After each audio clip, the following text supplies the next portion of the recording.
Selamat berjumpa kembali pemirsa MB Channel. Semoga Anda dan keluarga tetap dalam keadaan sehat walafiat, dimurahkan rizkinya, dilancarkan segala usahanya, dan diberikan jalan keluar dari kesulitan hidupnya. Amin ya robbal alamin. Pemirsa setiaku yang kucintai, kali ini admin merasa perlu untuk berbagi dengan pemirsa tentang pertemuan Jenderal Dudung Abdurrahman dengan Kiai Imaduddin dan Kiai Abbas Buntet serta Laskar Sabilillah dalam acara buka bersama. Apa yang sebenarnya terjadi? Kenapa beliau sampai hadir dalam acara tersebut? Mari kita ikuti pemaparan.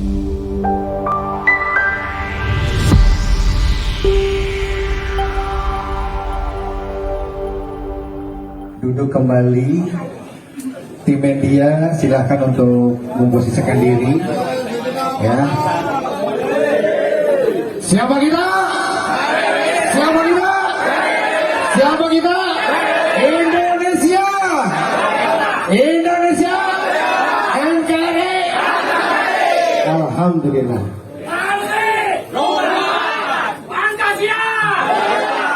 Ya udah ya, cukup ya. Oke, kita akan mulai ya.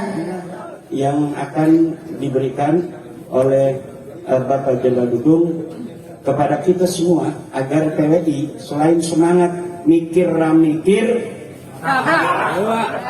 tetapi juga harus punya wawasan kebangsaan, wawasan geostrategis nasional, agar kita dalam melangkah ini akan sesuai senantiasa dengan pertama Undang-Undang Dasar 1945, yang kedua adalah dengan prinsip dasar Pancasila, yang ketiga adalah cita-cita kita bersama sebagai bangsa dan negara untuk mencapai kesejahteraan umum, mencerdaskan kehidupan bangsa, dan ikut serta dalam menertibkan ketertiban dunia. Demikian, tidak terlalu lama, nanti kita beri waktu Bapak Jenderal Dudung Syarif Hidayatullah, karena beliau cucu daripada Syarif Hidayatullah dari Pasiraga,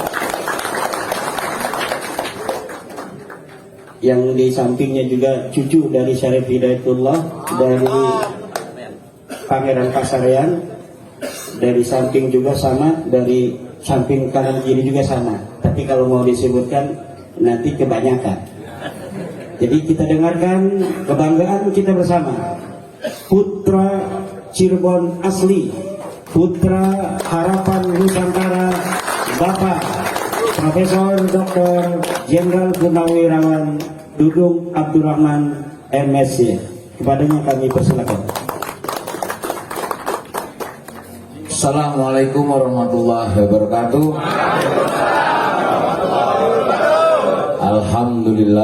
Alhamdulillahirabbil alamin, wassalatu wassalamu ala asrofil anbiya'i wal mursalin wa ala alihi washabihi ajma'in.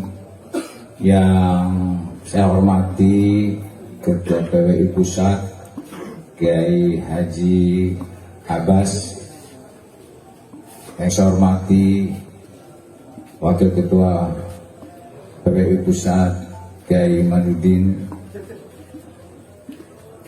para kiai, para sesepuh, para panglima, para laskar yang diberkati Allah Subhanahu wa Ta'ala. Pertama-tama marilah kita panjatkan puji dan syukur kehadirat Allah Subhanahu wa Ta'ala, karena kita semua masih diberikan kesehatan, kekuatan lahir dan batin, sehingga kita masih bisa menjalankan ibadah puasa di bulan Ramadan ini. Puasa penuh berkah. Kita lakukan ibadah ini dengan semestinya, sehingga kita nantinya akan mendapat rahmat dari Allah Subhanahu wa Ta'ala.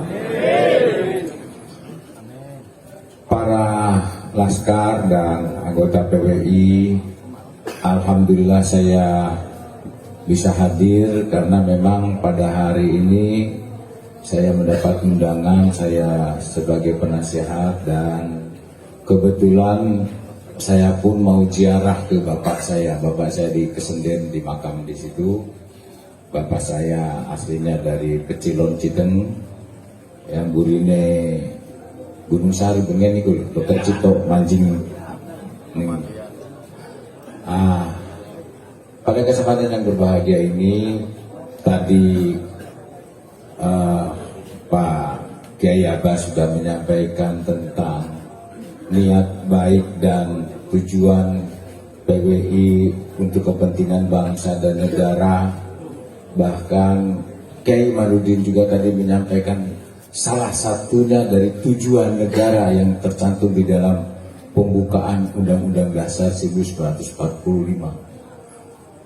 Ya, di alinea bahwa dengan rahmat Allah yang Maha Kuasa dan dengan didorongkan keinginan yang luhur supaya berkehidupan berkebangsaan yang bebas, maka rakyat Indonesia dengan ini menyatakan kemerdekaannya.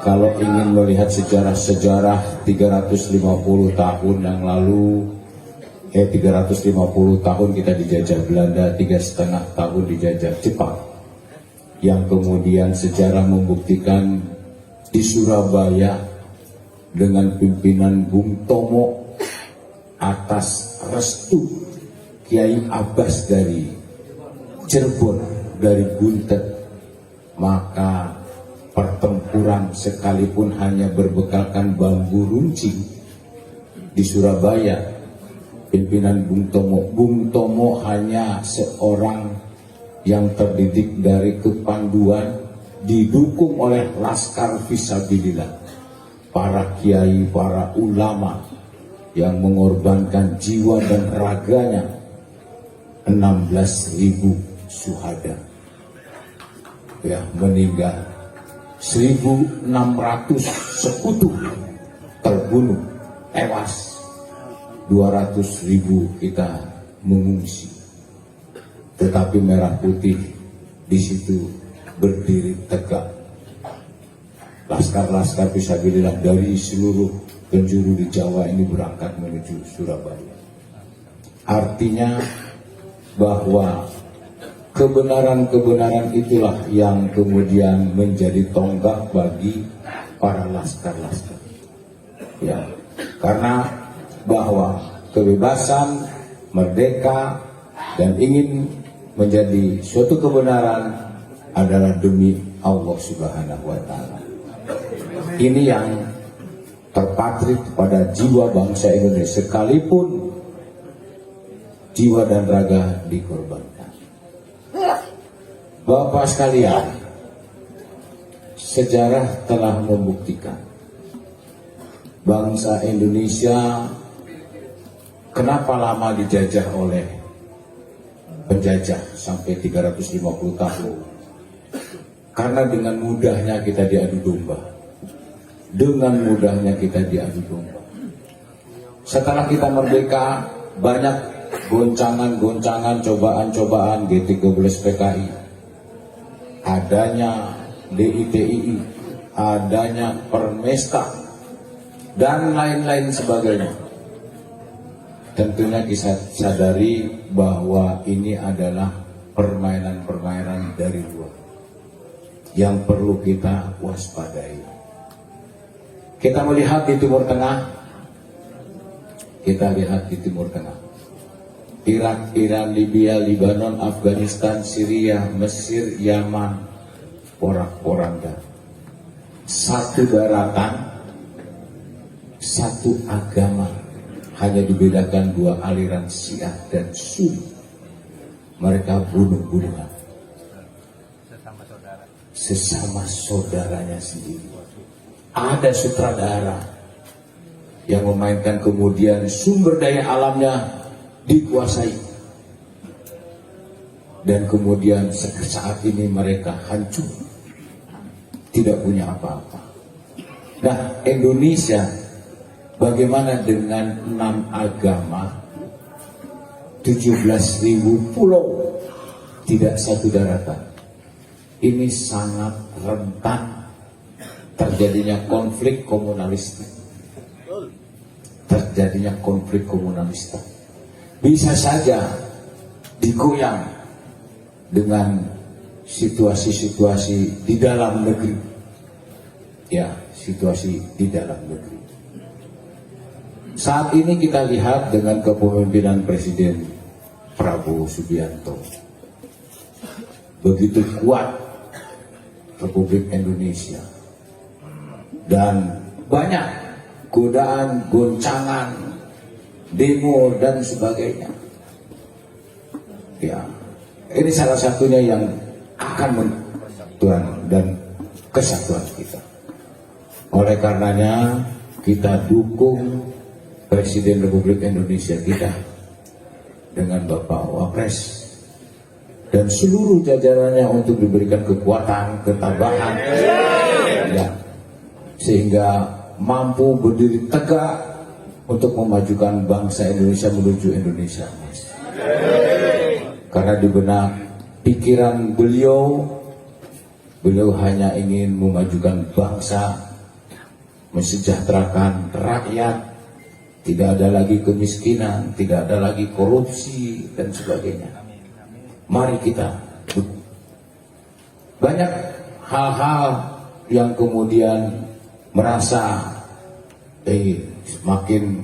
sekarang ini semakin merasa paling bertakwa sendiri, merasa paling beriman sendiri, mengumpat pemerintah, menjelekkan pemerintah, menyalahkan pemerintah, dan menyalahkan satu sama lain, seakan-akan dia paling benar sendiri.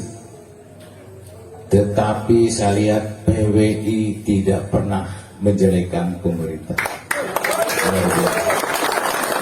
Pernyataan-pernyataannya Kiai Imanuddin, Kiai Abbas hanya demi bangsa dan negara, demi keutuhan, persatuan dan kesatuan. Tidak pernah menjelekkan, tetapi justru meluruskan yang tidak benar menjadi benar. Itulah PWI. Ya, karena memang Allah Subhanahu wa Ta'ala menyampaikan bahwa orang yang bertakwa itu adalah orang yang tidak menyakiti, orang tidak membenci, orang tidak memfitnah, orang yang tidak memojokkan, seperti dalam firman Allah, ya ayyuhalladzina amanu kutiba alaikumusiyam kama kutiba alal ladzina min qablikum la'allakum tattaqun. Itu perintah Allah, kita menjadi orang-orang yang bertakwa, yaitu orang yang bertakwa mendukung pemerintah. Di benak PWI hanya satu, perjuangan demi persatuan dan kesatuan bangsa. Kita luruskan yang tidak benar, kita luruskan. Yang mencoba mengganggu persatuan dan kesatuan, kita harus berdiri tegak. Jangan sampai kita terpecah belah. Ya, dulu pejuang-pejuang kita hanya berpikir tentang kepentingan bangsa dan negara, bukan kepentingan kelompok, bukan kepentingan golongan, bukan kepentingan orang per orang, tetapi kepentingan bangsa dan negara. Oleh karenanya saya tekankan, PWI terus berkumandang demi persatuan dan kesatuan, dan kita dorong, kita dukung pemerintah Pak Prabowo dan Pak Gibran. Semoga selalu diberikan berkah dari Allah Subhanahu wa Ta'ala, diberikan kekuatan, dijauhkan dari tantangan, dijauhkan dari cobaan, dijauhkan dari hambatan yang ke depan.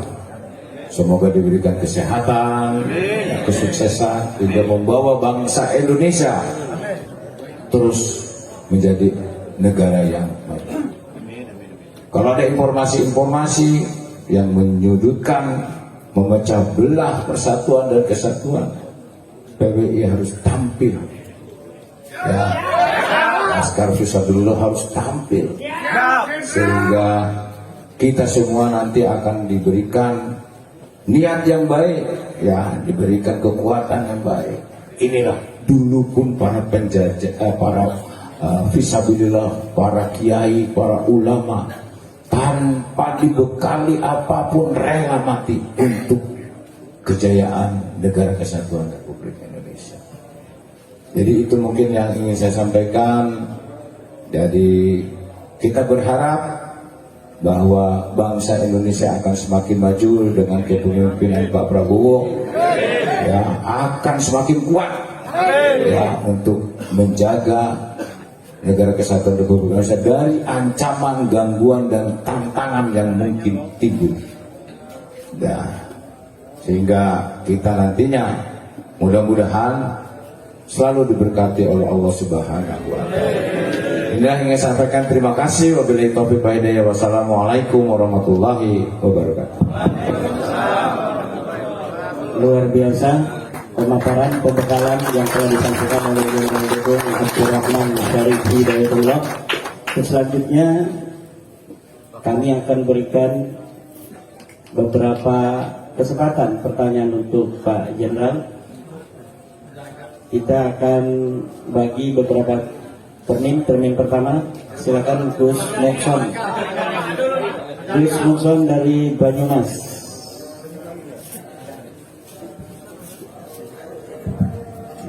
Mangga.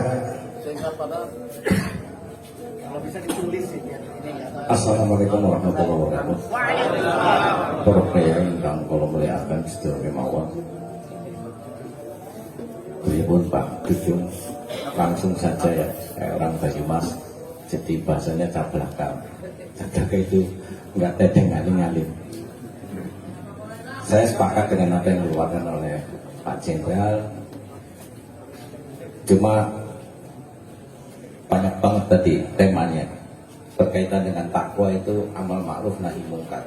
Jadi ngelawan Pak Alawi itu bukan menciptakan kerusuhan gitu. Karena nggak cukup puasa, kita juga harus berantem. Ngapain negara bikin tentara kalau nggak untuk berantem kan? Itu ya takwa kan gitu kan, amal al-insan wa fadlabun. Yang dua tentang pembelaan terhadap negara. Mohon maaf, semua negara Inggris, I'm British, I'm Amerika, Indonesia kehilangan. Saya orang Indonesia itu kehilangan. Kehilangan bukan secara kultur saja, secara kultur kita sudah dijajah oleh Pak Alawi.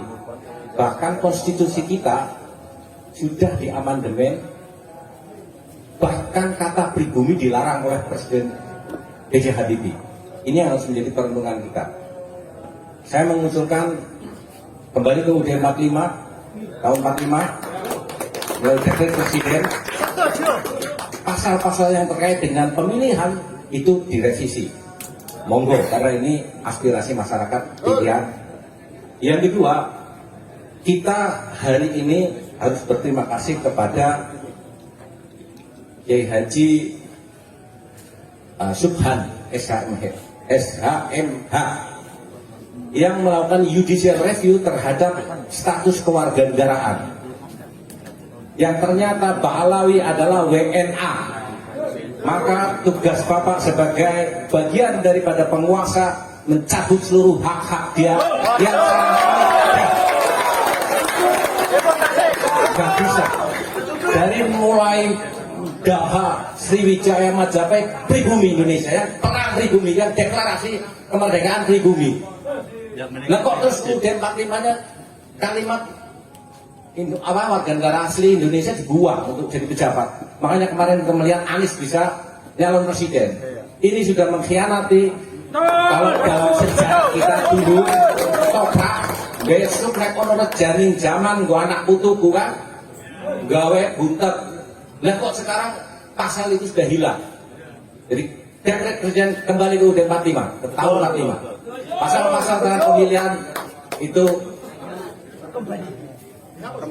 di amandemen ulang. Masa UUD sampai berjilid-jilid, wah saya melihatnya aja udah bosen. Kalau dulu kita hafal semua, sekarang udah nggak ada orang ngerti UUD 45. Jadi jangka pendeknya kawal MK tentang judicial review tahun 2006 tentang kewarganegaraan, sehingga Pak Alawi nanti harus deportasi atau dia mau daftar menjadi warga negara sebagaimana keturunan yang lain. Ya, Itu yang ingin saya sampaikan. Saya masih banyak, tapi karena ya semuanya juga ingin mengeluarkan unek-uneknya. Ya, Pak Yai Mat sudah berperan secara keilmuan. Ini sudah berperan membongkar apa kejahatan Pak Alawi.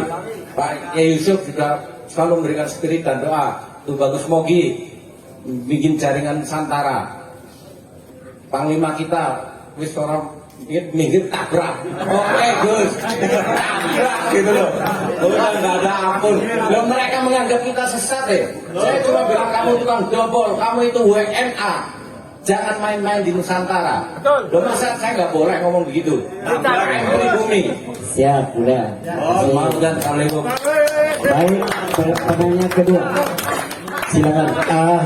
Ya, Terbon. Tolong jangan bertele-tele ya, simple.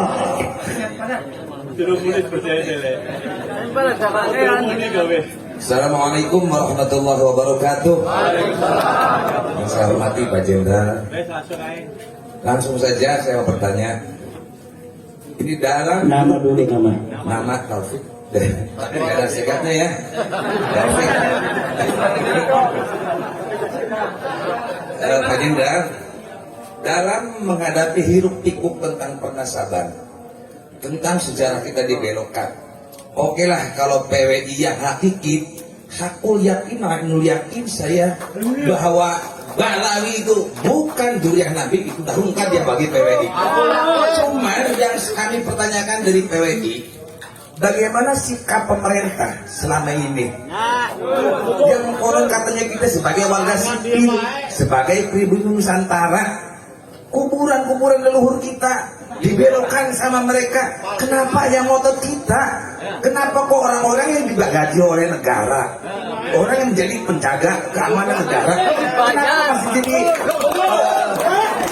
jongos Balawi? Nah, saya mau bertanya ini, bagaimana langkah tegasnya seorang pemerintah ke Bapak Presiden, apalagi sekarang seorang jenderal sebagai Watimpres, itu untuk menyikapi makam-makam kita yang selama ini dibelokkan, diklaim sama mereka. Begitu Pak Jenderal, apakah kita gusur aja bangunannya yang jelas-jelas notabene di dalamnya itu adalah makam leluhur kami Pak Jenderal. Contoh itu di daerah saya sendiri, daerah Ciledug, itu jelas makam Syarif Hussein, saya asli orang sana. Itu jelas makam Raden Toharudin, saya sudah memviralkan di YouTube. Sampai sekarang itu oknum-oknum yang menjadi aparatur negara kok diam saja, bahkan masih jadi jongos mereka. Kami sebagai berbumi nggak ridho Pak Jenderal, tolong kami beri ketegasan bahwa makam leluhur kami jangan sampai dibelokkan lagi. Hidup PWILS. Bagaimana tanggapan Jenderal untuk mengembalikan kembali Undang-Undang Dasar 45 sebagaimana aslinya? Kemudian yang kedua tentang Pak Alawi adalah WNA menurut seorang pakar hukum dari PWI yang sekarang sedang mengajukan judicial review ke Mahkamah Konstitusi. Sudah disidangkan satu kali Pak Jenderal dari tim hukum kita. Nah, bagaimana tanggapan Bapak Jenderal? Terima kasih. Terima kasih atas pertanyaan-pertanyaannya. Dari 3 pertanyaan itu saya bisa mengambil kesimpulan bahwa jiwa kepahlawanan itu ada.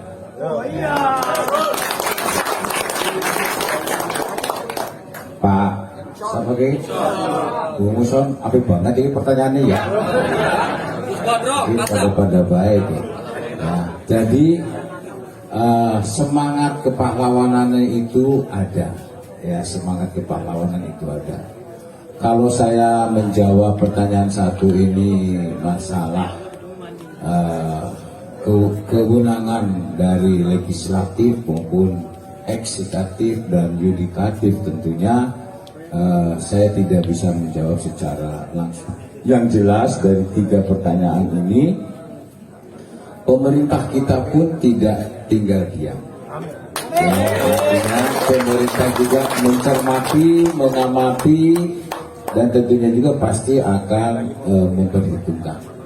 Tetapi sekali lagi bahwa siapapun yang ada di negara kita ini adalah masih keluarga saudara-saudara kita, masih saudara-saudara kita. Ingat, saya katakan tadi, ingat, jangan sampai kita terpecah belah, sampai kita justru kita meluruskan yang bengkok-bengkok, kita luruskan, kita bersatu bersaudara, jangan sampai kemudian akhirnya kita terpecah belah. Kita punya keyakinan dengan pergerakan PWI juga, pemerintah Pak Prabowo pun pasti sudah mencermati. Ke depan pasti ada langkah-langkah konkret yang positif. Ya, pasti ada langkah-langkah positif. Tapi saya katakan tadi bahwa para wali songo dulu juga sumbernya dari Mesir, dari tanah Arab, ya.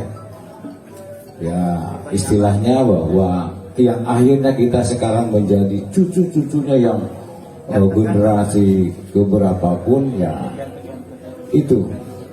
Saya agak putih dikit karena saya keturunannya dari Om Tin, karena istrinya Sarif Hidayatullah itu Om Tin, makanya ada putih dikit. Kalau tetangga sebelah saya agak gelap, jadi mungkin keturunan yang sebelahnya, yang istri yang pertama. Saya agak Cina-Cina dikit, nah betul kan. Nah, tapi bukan berarti saya keturunan dari Om Tin, wah ini keturunan Cina, tidak. Tapi kita warga negara Indonesia. Nah, jadi itu semangat membara nilai-nilai kepahlawanan itu luar biasa. Artinya ingin menghilangkan atau memusnahkan atau kebatilan-kebatilan itu yang mencoba mengkultuskan, ya, keturunan tertentu seakan-akan paling benar itu diluruskan. Untungnya Allah memberikan berkah kepada kita melalui Kiai Imanuddin secara lantang dan secara akademis mampu menjelaskan. Ya, mari kita ikuti karena bisa dipertanggungjawabkan.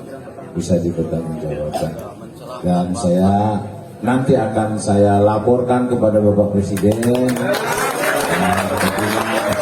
Bapak Presiden itu orangnya yang senang mendengar pendapat orang lain, dan beliau itu cukup reaktif kalau jiwa-jiwa kebangsaan dan masalah beliau masalah bangsa dan negara itu sangat antusias.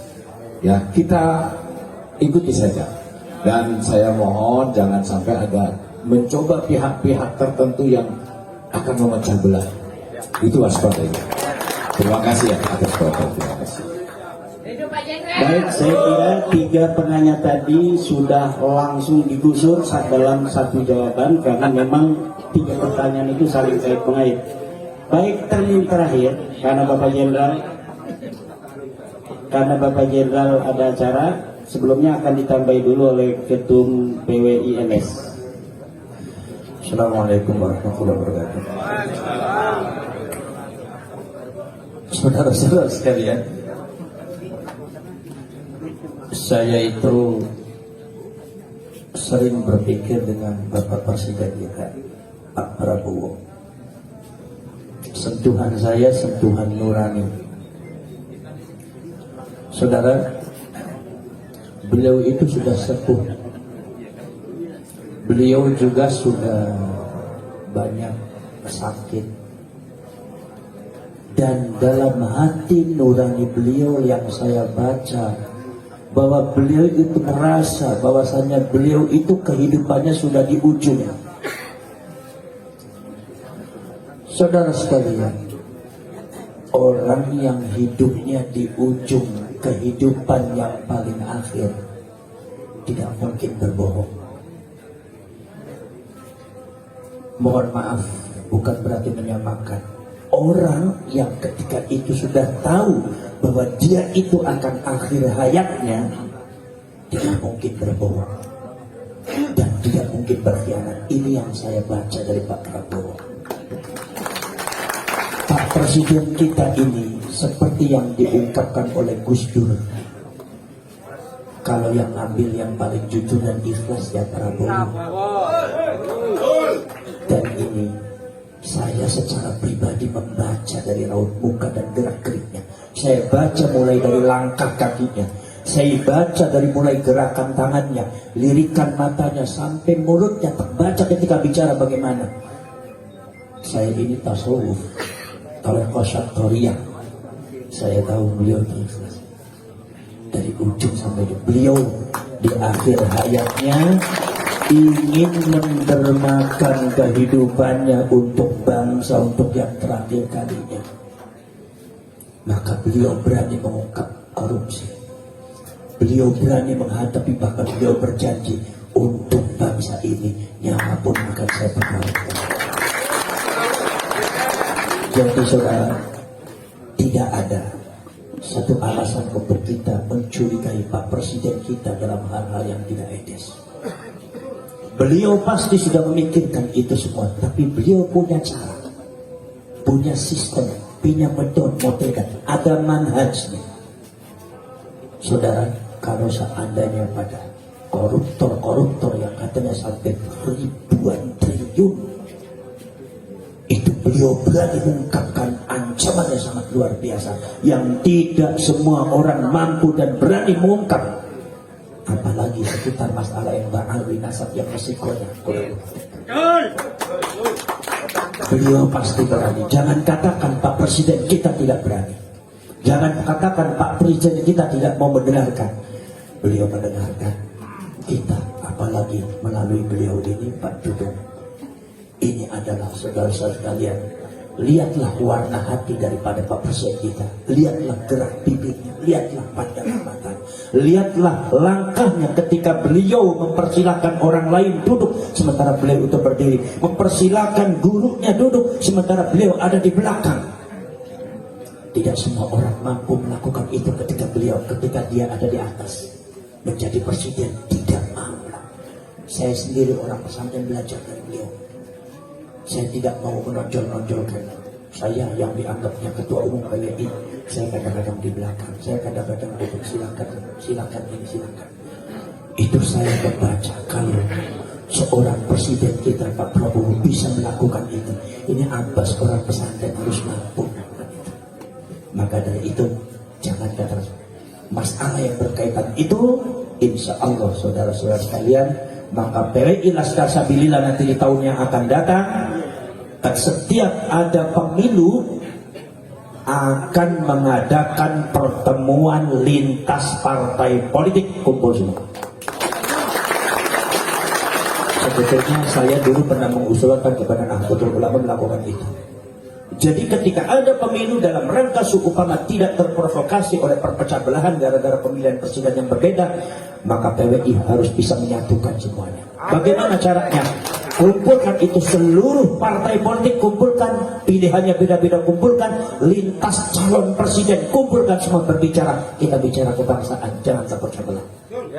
Siapapun yang jadi presiden kita itu adalah pilihan rakyat. Dan tidak boleh dijelekkan, tidak boleh dijatuhkan muruah dan harga dirinya. Karena itu adalah pilihan rakyat, adalah merupakan jadi suara rakyat. Menghina presiden sama dengan menghina rakyat Indonesia. Ini yang kita tidak mau.